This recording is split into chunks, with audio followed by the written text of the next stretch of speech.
Hello everyone, welcome back to my channel. Thanks so much for being here today. Today's video is going to be, I don't know what I'm doing, it's going to be my September wrap up. And let me just say, it was a pretty fantastic reading month, which was surprising only because April was a wonderful reading month, and then May was just so-so, and then June was fantastic, and then July was just okay, and then August was great. And so just judging off the pattern, I thought September was not going to be great. And I mean, there were a few books this month that didn't work for me, but overall, it was a really successful reading month. I loved a lot of the books that I read. I read 2 fantastic short story collections, and I'm thrilled to talk about the books that I read this month. First, though, I do want to ask for some recommendations. I've been on a book buying ban since the middle of July. The only books I've bought are either gifts for friends or family, or I bought some books for school that I had to buy. But aside from that, I haven't bought any physical books since the middle of July, and that streak is ending in October, okay? This weekend, like the first weekend of October, I'm gonna do another bookshop with me, but this time Halloween edition. And so I would love to know the scariest book you've ever read, the most October-y book you've ever read, the most autumn fall-feeling book. It doesn't need to be scary. It can also just feel atmospheric in October, right? Orange leaves, crisp weather. I just want to buy a bunch of books that feel like October. And so if you have a scary book, if you have an October book, if you have a Halloween book, like actually it takes place on Halloween, something magical, whatever it is, please leave it down in the comments. And then this weekend, I'm going to go do my first little book shopping moment since middle of July. So yeah, I'm excited for it. Also, let me know if you want that book shopping video to be its own video, or for it to be like book shopping and October TBR. Let me know. Do you want 2 separate videos, or do you just want like one longer video? Happy either way, just thought I would ask. Anyway, let's get into the books now, my friends. We're gonna start with 2 books that I read in a vlog earlier this month, so I'm not gonna say a whole lot about them. I realized I did that in August, where I did a couple reading vlogs, and then I talked about them again in my wrap up, and I was like, I feel like people just heard me say these things, so I'm gonna keep it brief. But 2 books that I read in a reading vlog this month were Just Last Night. This is, well, I thought it was a nice romance. There is romance in it, but it is not like a sweet, cuddly romance. Instead, it's about these 4 friends who are thick as thieves, and there's a tragic accident that greatly affects the entire group, and they're trying to figure out how to move on from this tragic event. And there is romance in that. 2 of the friends have always kind of had a thing, and now they're trying to see if maybe things can work out or not. And so yeah, I really liked this book. It was not the romance I was expecting to get from such a cuddly, bright colored romance, but you know, it was great, and I really liked it. So there you go. Then the other book that I read in that vlog was One True Loves, which is a book about this woman who's married, and then her husband goes on a trip and never returns from that trip. There's a helicopter accident, and he's presumed to be dead. And so after a couple of years, she moves on and she gets engaged. And then her deceased husband comes back, and then she is being pulled in 2 directions because she loves both men. But who's she going to choose? You'll have to find out if you read it. I'll say this, I read it really, really fast, and I was really interested in who she was going to choose, but overall, I feel like this book could have been longer, because it is such a hard topic about, like, death and reconciliation and grief and finding love while still grieving and letting go, and I just feel like for a book like this and like the topics explored, it probably could have been like 100 or 200 pages longer, and I would have gotten a more emotional impact out of it. So overall, it did impact me. I did get emotional when I read it. I just feel like if it was longer, it could have had more, more. I don't know what that means. It could have had more, and that's what I would have wanted. So there we go. The next book is a book that I read for my book club with Joel and Elias, the Late Night Book Club, and it was our August book pick, but we didn't have the live show until September, and that is The Other Black Girl. We talked about this on Joel's channel, so if you want to go check out that live show, you can check it out on Joel's channel. It's basically about this woman named Nella, and she's the only black woman working at her publishing house.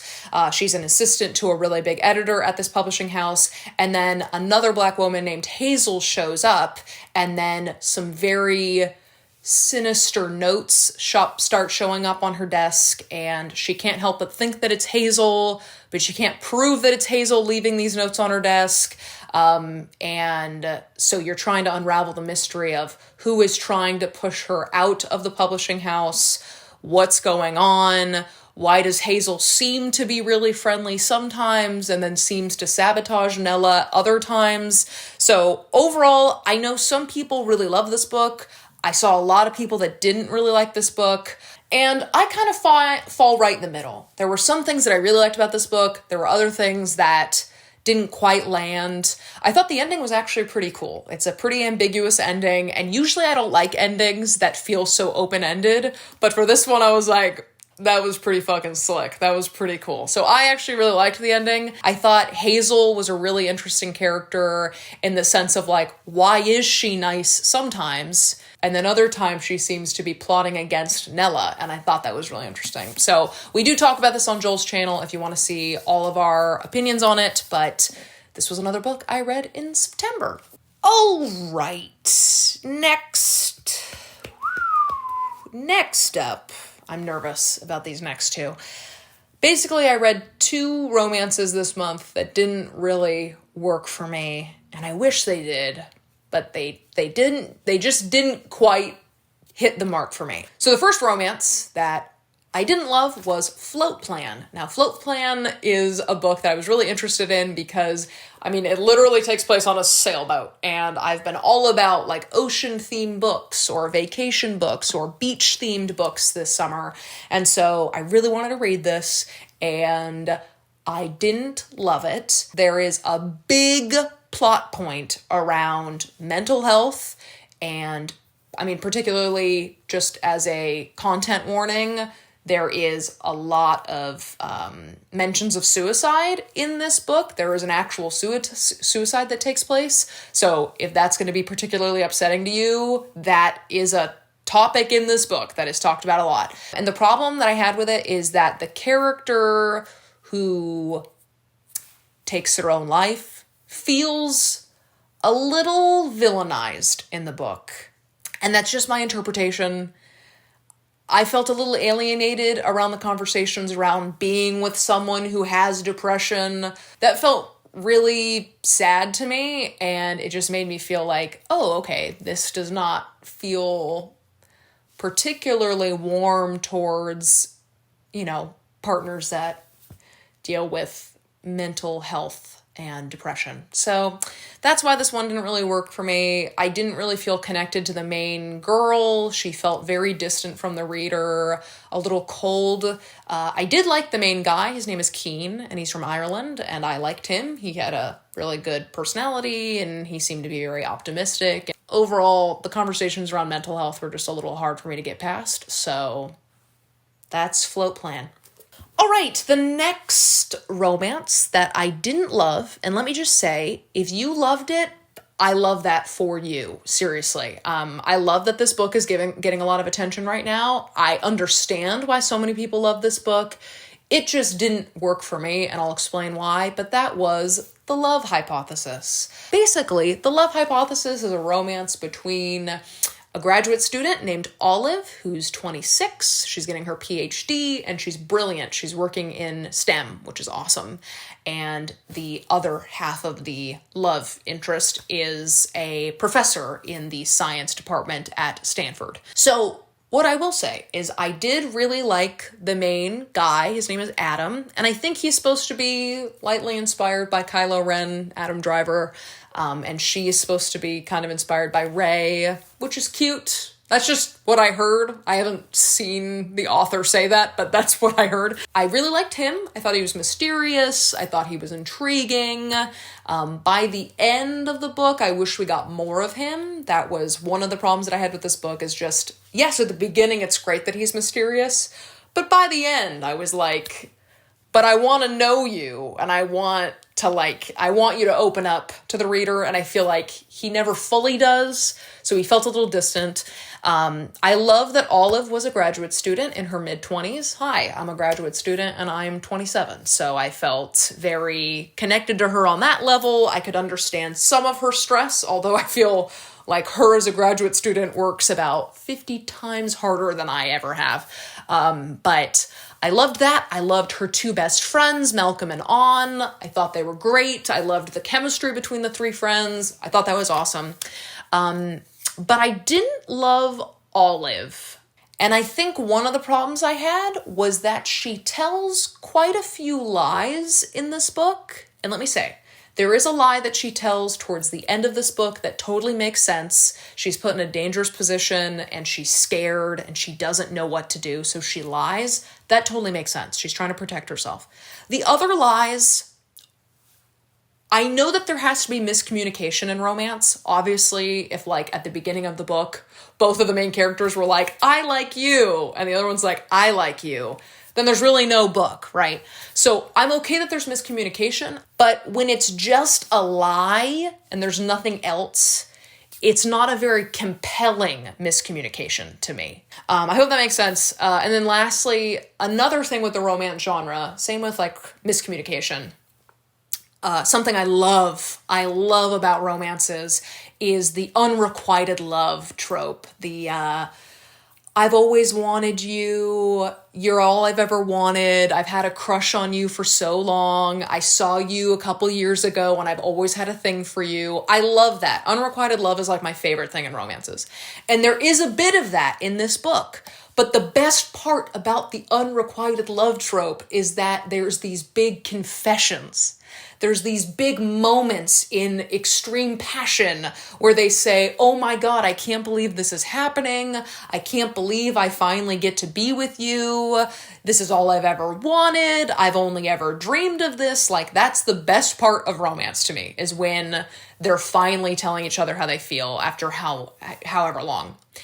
And those moments come in this book, but just not quite as passionately and emotionally as I would have wanted. It kind of feels like it's coming when things are wrapping up already.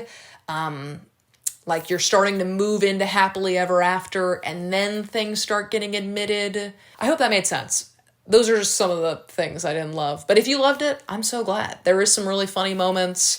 The steamy moment is great. I'll also say that I read it super fast because I really wanted to know what happened.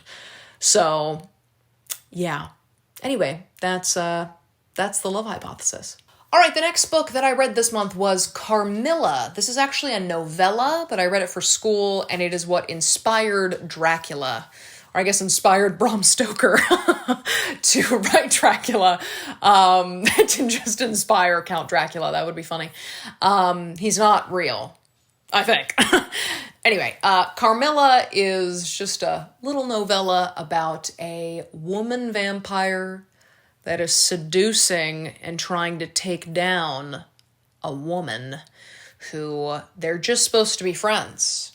And then there's some hints. It's not totally confirmed, but there seems to be some flirtation, and then all of a sudden the human woman starts to fade away a little bit. And yeah, I mean, it's pretty creepy. It's pretty cool. I think it's awesome. There's a bit of like locked doors and like the lady vampire locks her door at night, and then where is she going at night? We don't know. I'm gonna guess it's to feast. So anyway, sorry, that was really intense. I thought it was really fun, and it was just a really cool, I mean, I think we all know like at least some of the myth of Dracula, so reading what came before Dracula was really fun. And now I'm reading Dracula, but I haven't I haven't finished it yet, so I can't talk about it in this wrap-up, really. So far, I'm enjoying it. But Carmilla was really fun, and it was really fun to discuss in class, and yeah, I thought it was great. All right, let's talk about this next one. Oh my God. It was so good, my friends, and that is These Violent Delights. I read it. I said I would, and I did, and I loved it. I loved it so much, and the sequel of this book comes out in November, and I can't wait for it. I'm so excited. Basically, in August, I read The Chosen and the Beautiful for my book club, and I was like, ooh, Great Gatsby retelling. I want to read another retelling. And I had my eye on These Violent Delights for like a year at this point, and I'm so glad I read it because it was so good. I loved it so much. If you've read it, let's gush. Let's just talk about it because I thought it was so adventurous and so fun. It is a retelling of Romeo and Juliet. We have Juliet Sigh and we have Roma Montagoff, and they're both living in Shanghai, and they have had a history of love. And at the point in this book, things have gone very wrong for them. But they kind of have to join forces again because there is a terrifying disease that is ripping apart Shanghai, which is basically there's something happening that is making people tear out their own throats. It is disgusting. And it is so cool. It is so cool. When I figured out that's what people were dying from, I was like, what am I reading? Not quite the Romeo and Juliet retelling. I thought it was going to be like very romantic, and instead it was like pure adventure and terror, and I loved it. I thought it was so good. And so Roma and Juliet have to come together because their families don't want to work together, and they had a previous connection. And so they're trying to figure out what's going on. Why are people ripping out their own throats? How does it stop? And then it ends on such a cliffhanger. And oh my God, I cannot wait for November for the book to come out. I cannot wait. It's going to be phenomenal. I saw some early reviews on it, and I'm only seeing like 5 stars. So I'm so excited for the second book. Oh my God, it's just going to be so good. So yeah, that was These Violent Delights. And then the final 2 books that I read were short story collections. The first one is Things We Lost in the Fire. Dear God, what a phenomenal collection of stories. When I first read the blurb on this book, just the quick little description, I was like, oh my God, it's just like a collection of horror stories.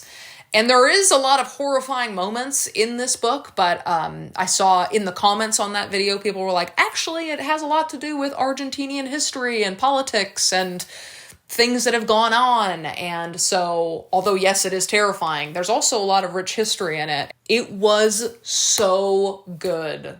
I thought it was so good. And it really does, like, it's somehow historical, but terrifying, and there's spirituality, and there's politics, and it's so much. I will say there's a lot of violence in it, and a particular amount of violence against children and women, so definitely check out content warnings, but oh my God, it felt like every story could have been a full-length novel, and I would have devoured it. I was like so into it. I thought it was fantastic. What was the name of my favorite one?